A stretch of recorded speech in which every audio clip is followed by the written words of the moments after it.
안녕하세요. 결혼식을 딱 5개월 앞두고 파혼이라는 큰 결정을 내린 여자입니다. 며칠 전까지만 해도 예비 신부라는 말에 설레고 웨딩홀 투어하며 웃음 짓고 드레스를 고르며 행복해했던 제 자신이 참 어리석게 느껴져요. 저는 그 사람과 5년 가까이 연애했고 수많은 계절을 함께 지나왔기에 이 사랑이 당연히 결혼으로 이어질 줄 알았습니다. 그가 하는 말들, 그가 보이는 태도, 그가 요구하는 며느리 돌이라는 말도 그냥 감내하고 넘기려 했던 것 같아요. 처음엔 서운했죠. 하지만 저는 사랑하니까라는 이유로 모든 걸 포장하려 들었습니다. 지금 생각하면 참 바보 같아요. 그 사람은 집을 해온다고 말하면서 은근슬쩍 생색을 내기 시작했어요. 내가 집 해오니까 너는 뭐라도 제대로 해와야지라는 말투로요. 직접적으로 그렇게 말하지는 않았지만 그의 말끝에서 느껴지는 우위감, 당연한 듯한 기대치, 그리고 그 기대를 채우지 못할 경우 날 향해 내비치는 무시의 기색은 너무도 선명했습니다. 내 부모님은 뭘 해주실 건데? 라며 웃는 얼굴로 말을 던질 때마다 제 가슴 안쪽에서는 껄끄러운 감정이 퍼져나갔습니다. 말로 표현은 못했지만 그런 대화가 반복될수록 제 마음은 조금씩 금이 가고 있었어요. 처음에는 나도 뭘 해줄 수 있는 게 있어야지라는 죄책감에 사로잡혀 있었던 것 같아요. 그가 정해놓은 기준에 내가 도달하지 못한다는 생각이 자꾸만 스스로를 초라하게 만들었죠. 내가 사랑을 핑계 삼아 자존심을 꺾고 있는 건 아닐까? 이런 의심이 드는 날도 있었지만 그런 생각조차도 사랑 앞에서는 사치처럼 느껴졌습니다. 그래서 또 참았고 또 이해하려 했습니다. 하지만 결국 그 모든 인내가 한순간에 무너지는 날이 오고 말았죠. 그날도 그랬어요. 그는 또다시 내가 해오는 집을 언급하며 제가 뭘 얼마나 해오는지를 은근히 비교하려 했죠. 제 인내심은 그때 끝났습니다. 평소엔 웃고 넘겼을 말인데 그날은 제 입에서 독처럼 쏟아지는 말들이 멈추지 않더군요. 쉴 새 없이 퍼부었고 제 안의 화를 감추지 않았습니다. 그도 놀랐겠죠. 조용하게만 굴던 제가 갑자기 폭발해버리니까요. 그렇게 저는 말했어요. 우리 여기까지 하자. 난 이제 지쳤어. 나를 사랑하는 사람은 이렇게 말하지 않아. 지금도 그는 문자를 보내오고 있어요. 장문의 메시지, 반성하는 듯한 말투, 다시는 그러지 않겠다는 약속. 하지만 저는 알죠. 그런 말들이 얼마나 쉽게 지켜지지 않는지, 그 말 속에 진짜 진심이 있는 건지. 몇 번은 손이 휴대폰 화면 위에서 멈춘 적도 있어요. 읽어볼까, 답장할까 망설이기도 했지만 결국 하지 않았습니다. 왜냐면 저는 이제야 알았거든요. 그 사람을 이해하려고 했던 제 모든 시간이 결국 나 자신을 잃는 길이었다는 걸요. 다른 얘기들은 솔직히 지금 생각하면 다 부질없다고 느껴지네요. 정이 떨어지고 마음이 돌아선 지금 어떤 이유를 가져다 붙여도 다 핑계 같아요. 그래도 당시에는 나름대로 현실적인 이유들 속에서 많이 고민하고 많이 참고 또 많이 상처받았기에 요점만 정리해서 적어보려 합니다. 저희 결혼 이야기에서 중요한 부분은 결국 돈이었거든요. 그 사람이 저를 보는 태도도 말투도 대화의 결도 결국엔 돈이라는 기준 안에서 움직이고 있었으니까요. 우선 결혼 자금에 대해 이야기했을 때 저희는 그렇게 정했어요. 저는 4,500, 남친은 1억 5천을 해오는 것으로요. 처음엔 그 차이 자체가 크게 불공평하다고 생각하지는 않았습니다. 저희 부모님도 자식 결혼에 대해 최대한 보태주시려고 하셨지만 형편이 그렇게 넉넉한 편은 아니었거든요. 저 역시 대학 졸업 후 직장 생활을 시작해서 지금까지 모은 돈이 고작 3천 정도였고 부모님께서 마음 쓰셔서 어렵게 마련해 주신 돈이 1,500, 그렇게 겨우 4,500이라는 액수를 맞추게 된 겁니다. 부족하지만 이게 제 전부였어요. 반면에 남친은 얼마 전 본인이 모은 돈으로 3천만 원 정도 되는 자동차를 구매했습니다. 말 그대로 본인을 위한 차였어요. 명절 때 친척들 앞에서 잘 보이기 위해서인지 아니면 결혼 전에 멋 좀 부려보겠다는 건지 모르겠지만 어쨌든 그는 그 돈을 우리의 결혼을 위해 쓰지 않았습니다. 그렇게 차를 사고 나니 남친 수중에는 남은 돈이 거의 없었죠. 그럼에도 불구하고 그와 그의 부모님은 큰 소리쳤습니다. 우리 쪽에서 집을 해줄 테니 너는 그만큼 성의만 보여라. 그렇게 말이죠. 그 집은 3억이 조금 넘는 집이었고 그중 1억 2천은 남친 부모님이 마련하고 나머지 2억 정도는 대출로 충당하기로 했습니다. 처음에는 고맙기도 했어요. 요즘 같은 시대에 시부모가 집을 해준다는 게 쉬운 일이 아니니까요. 그런데 문제는 그 다음부터였습니다. 그 집을 대출로 마련하면서도 그 빚은 우리 둘이 함께 갚아나가는 걸로 정해졌고 명의는 온전히 남친 혼자 이름으로 하자는 것이었어요. 무슨 말이냐면 저는 집을 공동으로 구매하는데 분명히 경제적 책임을 질 텐데 등기부등본에는 제 이름이 없다는 겁니다. 처음에는 그럴 수도 있다고 생각했어요. 그래, 남자 쪽에서 더 많이 해오니까 명의는 양보하자 이렇게 생각했죠. 하지만 따지고 보면 제가 감당해야 할 대출이 2억 가까이 되고 앞으로 몇 년, 몇십 년을 함께 벌어 갚아야 할 금액인데 왜 그 모든 부담을 같이 지면서도 권리는 갖지 못하나 하는 생각이 들기 시작했어요. 더구나 저와 남친의 월급 차이는 크게 나지도 않았고 결혼 후에도 맞벌이를 계속할 예정이었으니 이건 명백히 불공정한 조건이었어요. 그런데 남친은 그걸 당연하다는 듯이 말했습니다. 우리 집에서 집 해주잖아. 내가 해오는 게 얼마라고 그걸 따지냐. 그렇게 당연하다는 듯이 말할수록 저는 제 위치가 점점 초라해지는 느낌이 들었어요. 마치 제가 얹혀 사는 사람이라도 된 듯한 시선이 느껴졌고 자존심이 상했죠. 처음엔 괜찮다고 이 정도는 감수할 수 있다고 생각했지만 마음 한켠에서 뭔가 쿡쿡 찔러오는 그 불편함이 자꾸만 커졌습니다. 한 가지 제가 사는 곳이 지방이라 집값이 서울처럼 비싼 건 아니에요. 그래서 3억 조금 넘는 집이라면 그 지역에선 괜찮은 수준이긴 했죠. 하지만 그것도 결국은 대출이 대부분인 집이었고 그 대출을 함께 갚아야 한다는 조건 아래서 제가 어떤 권리도 갖지 못한다는 점이 불편했어요.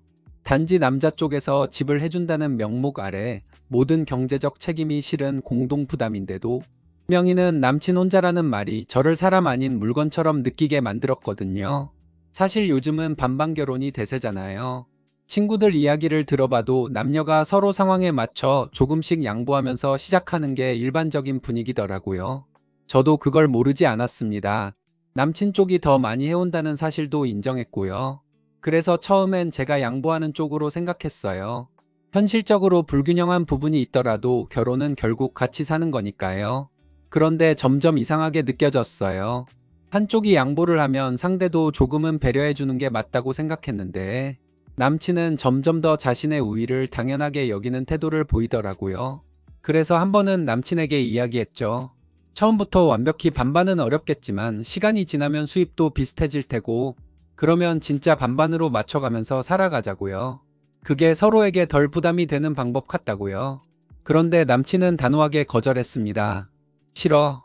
우리 집에서 다 해주는데 왜 반반이야? 그렇게 말했어요. 그 순간 저는 마음속에 뭔가 차가운 물 한 바가지를 뒤집어 쓴 것처럼 기분이 싸해졌어요.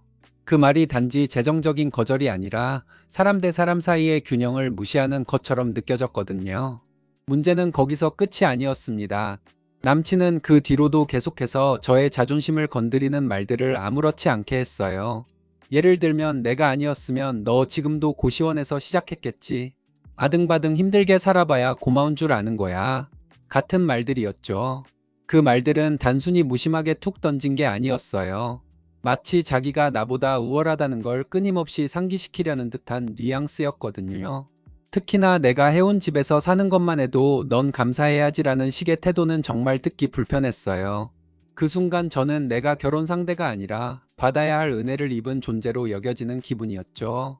더 억울했던 건 그 사람이 그런 말을 하면서도 자기가 왜 잘못했는지는 전혀 모른다는 거예요. 오히려 당연하다는 듯한 표정으로 말하니까요.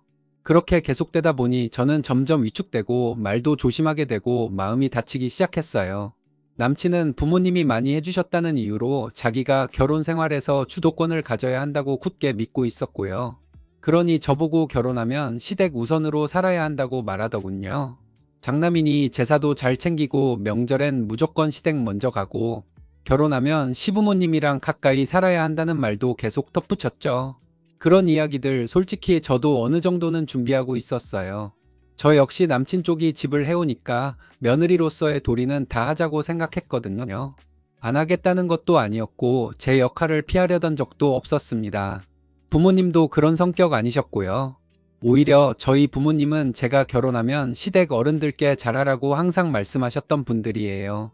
그래서 저도 나름대로 각오하고 있었는데 그 사람이 그렇게까지 고마워하라는 식으로 말하는 건 정말 이해가 안 됐어요. 제가 참다 남친에게 이야기했어요. 그렇게 안 해도 다 알아. 우리 결혼하면 서로의 부모님 잘 모시기로 했잖아. 그렇게 말해도 남친은 진지하게 듣지 않았습니다. 대화의 핵심은 피하고 은근슬쩍 화제를 돌려버리더군요. 그 모습이 너무 실망스러웠어요. 저는 우리가 서로 존중하며 대화하는 관계라고 생각했는데 그는 대화보다는 일방적인 통보를 하고 있었던 거죠. 자기는 정답을 알고 있고 나는 따라야 한다는 듯한 태도. 그게 너무나도 큰 벽처럼 느껴졌습니다. 그 사람이 유난히 집착했던 것 중 하나가 예단 문제였습니다. 결혼 준비가 본격화되자마자 남친은 예단 이야기를 꺼냈고 심지어 요즘도 예단하는 집 많다면서 은근슬쩍 부담을 주더라고요. 저는 이미 제 형편을 여러 번 말했기 때문에 예단은 최소한으로 하자고 생각하고 있었어요. 하지만 남친은 그걸 알면서도 아랑곳하지 않았습니다.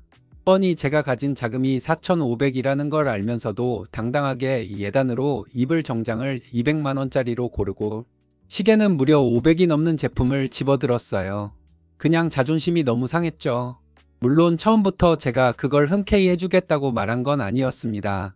고민스러워하는 제 눈치를 보더니 남친은 대뜸 한숨을 푹 쉬며댔어. 내가 너한테 뭘 바라겠냐? 라고 하더군요. 말은 그렇게 하지만 그 말에 담긴 뉘앙스는 너무 뻔했습니다. 마치 넌 그것도 못해줄 만큼 부족한 사람이야 라는 말을 돌려서 하는 것처럼 들렸거든요. 결국 그 말 한마디에 마음이 무너졌습니다. 자존심이 제대로 긁힌 채로 저는 그 정장도 시계도 사줬고요. 결국 현금 예단까지 포함해서 예단비로만 2천 가까운 돈이 나갔어요. 제 전 재산의 절반 가까이를 예단으로 쓰게 된 셈이죠. 그날 이후로 저는 진심으로 생각했습니다. 내가 넉넉한 집 딸이었으면 이런 취급은 안 받았겠지. 참 씁쓸한 마음이었어요. 저는 결혼이 둘이 서로의 부족함을 채워주는 거라고 생각했는데 그 사람은 제 부족한 부분을 하나하나 짚어가며 상기시키기만 했습니다. 안 해도 되는 말, 굳이 꺼내지 않아도 되는 이야기들을 일부러 골라서 하는 것 같더군요. 그때부터 저는 그 사람의 말 속에서 사랑이 아닌 비교와 우위를 느끼기 시작했어요. 저를 같은 파트너로 보는 게 아니라 자기보다 아래에 있는 사람처럼 대하는 태도였습니다. 사실 따지고 보면 연애할 때도 그 사람은 그렇게까지 베풀었던 사람이 아니었어요. 오히려 연애 내내 데이트 비용은 제가 더 많이 부담했다고 해도 과언이 아닙니다. 우리는 연애 초기에 데이트 통장을 만들어서 같이 관리하기로 했어요. 처음에는 신선하고 좋더라고요. 그런데 몇 달 지나자 남친이 나 해외여행 준비해야 해서 하더니 통장에 입금하지 않았고요. 저 혼자 꾸준히 돈을 넣었어요. 그러다 또 얼마 안 있어선 차 사야 하니까 당분간 돈 못 넣을 것 같아 하더군요. 그 말에 저는 또 그래, 뭐 어쩌겠어 하며 참고 돈을 넣었고요.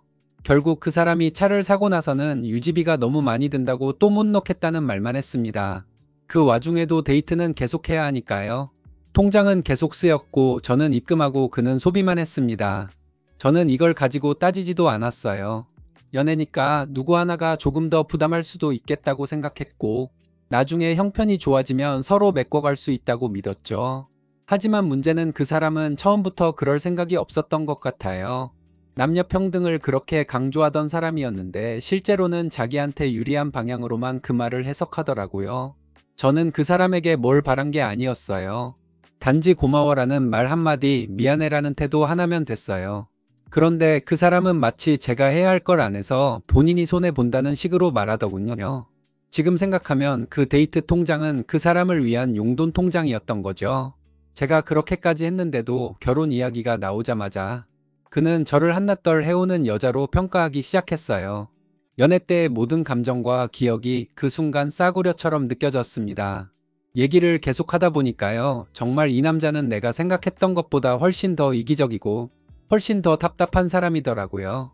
겉으로는 평등을 운운하고 맞벌이니 함께 살아가는 부분이 하면서도 실제로 그가 원하는 건 철저하게 자기중심적인 편한 평등이었습니다. 돈 문제만 해도 그래요. 자기가 더 해오긴 했지만 내가 적게 해오는 이유를 모르는 것도 아니면서 마치 은혜라도 입은 것처럼 행동했죠. 내가 집을 해오니 넌 그만큼 고개 숙이고 따라야 한다는 뉘앙스를 말끝마다 담고 있었어요. 그런데 웃긴 건 돈 문제 외에는 완전히 시대착오적인 사고방식을 가진 사람이란 겁니다. 무슨 일만 생기면 결혼하면 여자가 해야 할 일, 며느리 도리, 시댁에 대한 책임, 장남의 아내가 짊어져야 할 무게 같은 말들을 줄줄이 꺼내더라고요. 정말 듣다 보니 숨이 턱 막히는 느낌이었어요.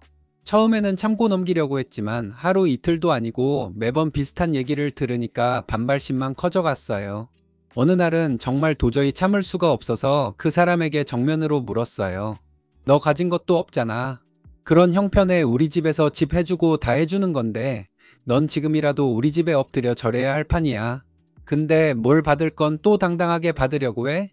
이런 말을 하더라고요. 순간 피가 거꾸로 솟는 기분이었습니다.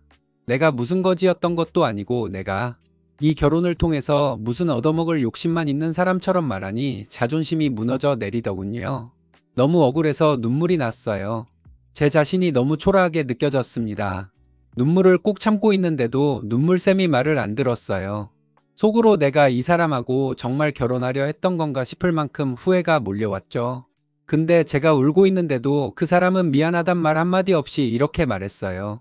아니, 지금 뭐가 그렇게 억울한데? 내가 틀린 말 했어. 정말 그 순간 느꼈습니다. 이 사람은 나를 사랑하지 않는다고요. 적어도 나를 존중하지는 않는다고요. 사랑이라는 건요, 부족함을 채워주고 함께 만들어가는 거라고 생각했어요. 서로가 가진 것의 크기를 비교하면서 너는 이만큼밖에 안 되니까 더 낮춰야 해라고 말하는 게 사랑일 리 없잖아요. 그 사람은 제가 가진 건 얼마 없다는 걸 너무 잘 알고 있으면서도 그걸 가장 큰 흉으로 삼아 저를 무너뜨리려고 했습니다. 그게 더 치사하고 비열하게 느껴졌어요. 그러면서 본인은 남들보다 더 개방적인 생각을 가졌다고 착각하고 있었던 거고요. 결국 그날 저는 다 터졌습니다.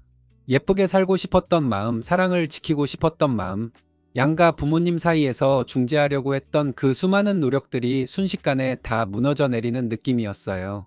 저는 그 자리에서 말했습니다. 이 결혼 못하겠어. 지금이라도 끝내자. 그 사람은 처음에는 장난인 줄 알았는지 씩 웃더니 제가 진지하게 말하자 그제야 얼굴이 굳어졌습니다. 그리고는 뭐가 문제인지도 모르겠다는 표정으로 아직도 톡을 보내고 있어요. 하지만 전 그 사람과의 관계를 다시 시작할 마음이 전혀 없습니다. 펑펑 울고 나서야 마음이 조금 진정되더군요. 그렇게 한참 동안 속갯말을 다 쏟아내고 나서야 저는 차분한 목소리로 말했어요. 우리 그만하자. 나 진짜 이제 더는 못하겠어. 사실 그전부터도 이 결혼은 아닌 것 같다는 생각을 수도 없이 했습니다. 그런데도 파혼이라는 단어가 너무 무거워서 여기까지 온 게 너무 아까워서 괜히 내가 이상한 사람 되는 건 아닐까 하는 두려움 때문에 결정을 못 내리고 있었던 것 같아요. 드레스 투어도 다녀왔고 식장도 계약했고 청첩장도 거의 다 준비해 놨었거든요. 다 취소하려면 손해도 컸고 부모님들 체면도 있으니까요. 그런데 그날만큼은 더 미룰 이유가 없었어요. 그 사람에게 말했어요. 내가 나보다 적게 해가는 내가 얄밉다고 했지? 좋아. 그런 감정이 들 수는 있어. 근데 그런 생각이 드는 사람은 결혼을 하지 말아야 정상인 거야. 평생 같이 살아갈 사람한테 어떻게 그런 말을 하냐? 사실 이 말은 계속 마음속에 맴돌던 말이었습니다. 그 사람은 나보다 많이 해왔다는 이유로 마치 내가 뭔가 빚이라도 진 것처럼 날 몰아세웠어요. 도대체 내가 뭘 그렇게 잘못한 걸까요? 저는 그동안 정말 많이 참았어요. 누구보다 많이 이해하고 맞춰줬고 또 내 상황에서 할 수 있는 만큼 최선을 다했다고 생각했어요. 그래서 더는 참을 수 없었습니다. 속이 다 뒤집히는 심정으로 말했어요. 내가 5년 동안 데이트 비용을 얼마나 냈는지 알아? 내가 차 사고 여행 간다고 통장에 돈 못 넣을 때 나 혼자 다 감당했어. 근데 내가 그걸로 생색낸 적 있어? 넌 내가 고마워해야 한다고 하지만 오히려 내가 나한테 고마워해야 하는 거야. 그 사람은 입을 꾹 다물고 아무 말도 못 하더군요. 그래서 더 말했어요. 너희 집이 우리 집보다 좀 넉넉할 수는 있어. 근데 넌 진짜 거지 근성에 찌들어 있는 사람이야. 무조건 손해보기 싫어하고 내가 조금 더 주면 반드시 뭔가를 받아내야 직성이 풀리는 사람. 너랑 나랑 돈 버는 것도 비슷한데 왜 나만 고개를 숙여야 하는 거야? 그 순간 정말 마음속 깊이 쌓여있던 분노와 실망이 폭발하는 것 같았어요. 그래서 마지막으로 이렇게 말했죠. 너는 날 돈이나 아는 여자처럼 만들었지만 나보다 돈 훨씬 잘 버는 남자 만날 거야. 그리고 적어도 그 사람은 이런 식으로 날 비참하게 만들지는 않을 거야. 그러니까 우리 그만하자. 진짜 끝내자. 그 말까지 하고 나니까 마음이 이상하게 후련해지더군요. 물론 속은 여전히 쓰렸지만요. 그 사람은 저를 멍하니 바라보더니 한참 후에야 입을 열었습니다. 넌 진짜 세상 물정을 모르는 애야. 3억짜리 집이 어디 하늘에서 떨어져? 그게 얼마나 힘든 일인지 알기나 해? 그리고는 덧붙이더라고요. 역시 너는 고마움을 모르는 애였어. 그동안 느낀 내 생각이 틀리지 않았다는 걸 오늘 확실히 알았어. 그 말을 들으면서 소름이 끼쳤어요. 아니, 누가 누구한테 고마워해야 하는 건데? 그 사람이 말하는 고마움이란 게 결국 무조건 참아라, 조용히 고개 숙여라라는 뜻이었던 거죠. 그 사람의 눈빛, 말투, 그 하나하나가 그날따라 유난히 낯설게 느껴졌습니다. 내가 지금까지 이 사람이랑 결혼하려고 준비해왔다는 게 말이 되나? 이토록 지독한 자기중심적 사고를 가진 사람하고 평생을 산다고? 그 순간 내 자신이 너무 한심하고 바보 같았어요. 아무리 사랑했어도, 아무리 함께한 시간이 길었다 해도 이건 아니었어요. 사람은 변하지 않아요. 그리고 이 사람은 절대 내가 원하는 방식으로 함께 살아갈 수 있는 사람이 아니었어요. 3억짜리 집이 어디서 떨어지는 줄 아냐는 그의 말이 채 식기도 전에 제 입에서 말이 튀어나왔습니다. 3억짜리에서 1억 2천이 내 부모님이 해주신 거고 나머지는 대출이잖아. 그 대출은 너랑 내가 같이 갚는 빚이야.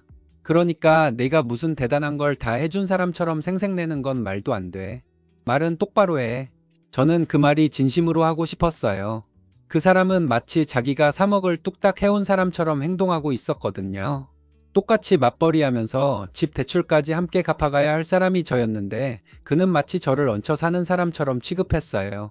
그게 제 자존심을 건드렸고 정말 치욕스러웠습니다. 지금 너 하는 거 보면 꼭 12억짜리 아파트 혼자 해온 사람 같아.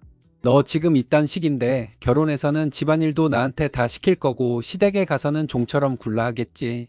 나는 그런 거 못해. 그리고 안 할 거야. 이 말까지 하니까 그 사람 눈빛이 살짝 흔들리더군요. 하지만 저는 멈추지 않았습니다. 지금 말하지 않으면 평생 후회할 것 같았거든요.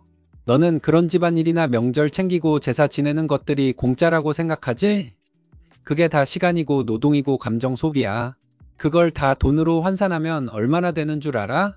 말하면서 제 스스로도 마음이 점점 뜨거워지는 게 느껴졌어요. 이렇게까지 화가 난 제 자신이 놀라울 정도였죠. 길게 보면 내가 손해인 결혼이야. 이 말은 정말 뼈를 깎는 심정으로 내뱉은 말이었어요. 제 감정과 노력, 그 모든 걸 고려했을 때 저는 점점 소모되고 있다는 느낌이 들었습니다. 나는 그런 것들 따지지 않고 그냥 사랑 하나로 너를 감싸 안으려고 했던 거야. 너랑 함께하면 그 힘든 것들도 이겨낼 수 있다고 믿었어. 근데 넌 아니야. 넌 세상 물정도 모르고 내가 가진 복도 스스로 걷어차고 있어. 그 말을 하면서 제 눈에도 눈물이 그렁그렁 맺히더라고요. 이게 사랑했었던 사람한테 하는 말이 맞나 싶기도 했지만 더는 참을 수 없었습니다. 너 같은 사람한테 시집가면 내 인생 갉아먹히고 살 거야. 나는 미쳤다고 그런 인생을 택하겠냐? 너는 마인드 자체가 글러먹었어. 넌 지금도 모은 돈 하나도 없는 주제에 부모 덕 좀 봤다고 이렇게까지 나를 무시해? 그게 정상이라고 생각해? 그는 여전히 말이 없었어요. 하지만 그 침묵조차 저를 더 화나게 만들었습니다. 아무런 반박조차 하지 않는 그 무책임함이 너무 얄미웠어요.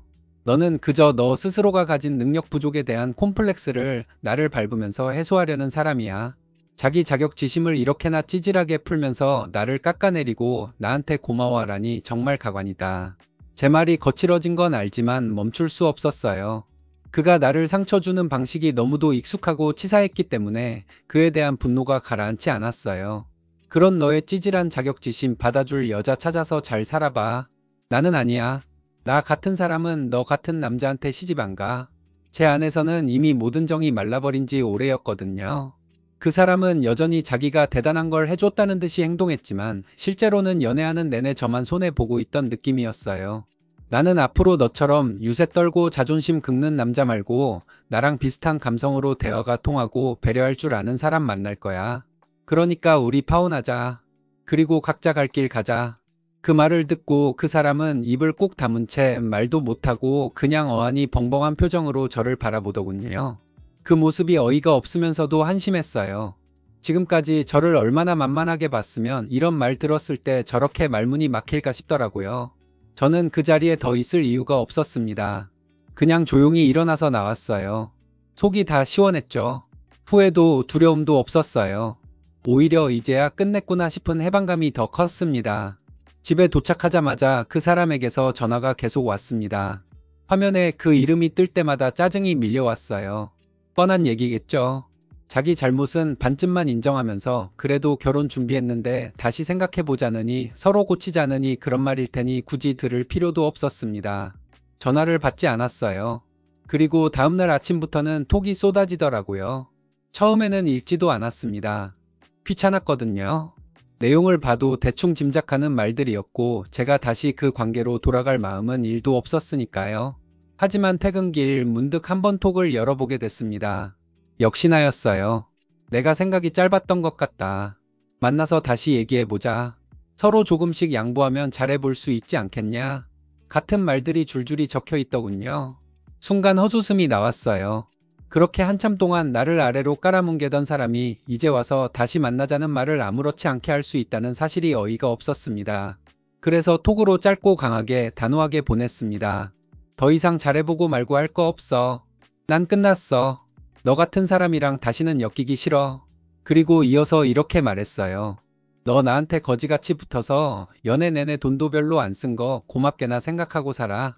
너는 내가 쓴 돈, 내가 해준 거 당연하게 생각했지만 나는 너와 달라. 그때는 내가 그럴 만한 가치가 있다고 믿어서 좋아서 했던 거야. 그러니까 돈 돌려달라거나 할 생각은 없어. 그게 너랑 나의 차이야. 그렇게 말하고 나니 제 안에 무언가가 정리되는 기분이었어요. 시간이 조금 지났습니다. 정확히는 파혼 통보 후 일주일 정도 흘렀어요. 그동안 저는 마음을 다잡으며 제 일상으로 천천히 돌아가고 있습니다. 남친 아니 이제는 전 남친이겠죠. 그 사람에게서 계속 톡이 오고 있기는 합니다. 하지만 저는 그 사람 번호를 수신 차단해 두었어요. 통보 이후에도 몇 번이고 메시지를 보내왔지만 저는 단 한 번도 읽지 않았습니다. 어차피 뻔한 말들일 테니까요. 감정 섞인 후에 억지 눈물, 지독한 자기 합리화 그 이상도 이하도 아닐 것 같았어요. 더 이상은 그 사람의 말에 흔들리고 싶지 않았거든요. 놀랍게도 그 사람 어머니에게도 전화가 몇 번 왔습니다. 착신이 울릴 때마다 눈살이 찌푸려졌어요. 어떤 말로 변명을 하려는지 혹은 무슨 말을 기대하고 전화를 거셨는지 저는 궁금하지 않았습니다. 받아봤자 서로에게 상처만 더 남기게 될 거라는 걸 알기에 그냥 받지 않았어요. 이쯤 되면 자존심이라도 챙기셔야 할 텐데 참 이상하게도 그 집안 사람들은 끝까지 집착을 하더군요. 한편으로는 부모님께 이 모든 걸 털어놓는 일도 쉽지 않았습니다. 그래도 저희 부모님께는 솔직하게 말씀드렸어요. 처음에는 많이 놀라시고 잠시 말을 잇지 못하셨지만 곧 제 이야기를 차분히 들으신 후 잘했다, 정말 잘했다 우리 딸하고 말해주셨어요. 그리고 나서 잠시 고개를 떨구시며 살짝 미안한 듯한 표정을 지으셨습니다. 그 표정을 보는데 제 가슴이 뭉클해지더군요. 잘한 선택을 했다고 믿으면서도 부모님을 이런 일로 걱정시키게 된 게 너무 죄송했거든요. 제가 남자를 잘못 만나 부모님 속만 썩인 것 같아서 마음 한구석이 아렸습니다. 하지만 그래도 지금은 후회 없습니다. 이렇게 끝낼 수 있어서 다행이라는 생각이 더 큽니다. 만약 그 사람과 결혼을 강행했다면 분명 더 큰 불행이 기다리고 있었을 테니까요. 그 모든 걸 피할 수 있었던 지금이 얼마나 고마운 일인지 새삼 느끼고 있어요. 세상에서 가장 속 시원한 이별이 바로 이런 걸까요? 아직은 마음 한구석에 아픈 감정이 남아있지만 저는 분명 조금씩 나아지고 있습니다. 아무쪼록 제 이야기를 끝까지 읽어주셔서 감사합니다. 누구든 저와 비슷한 상황에 있다면 감정에 휘둘리지 말고 자기 자신을 먼저 돌보라는 말을 꼭 전하고 싶어요. 상대방이 아무리 대단한 조건을 내세운다 해도 그게 당신을 무시할 권리가 된다는 착각은 절대 허용하지 말라고요.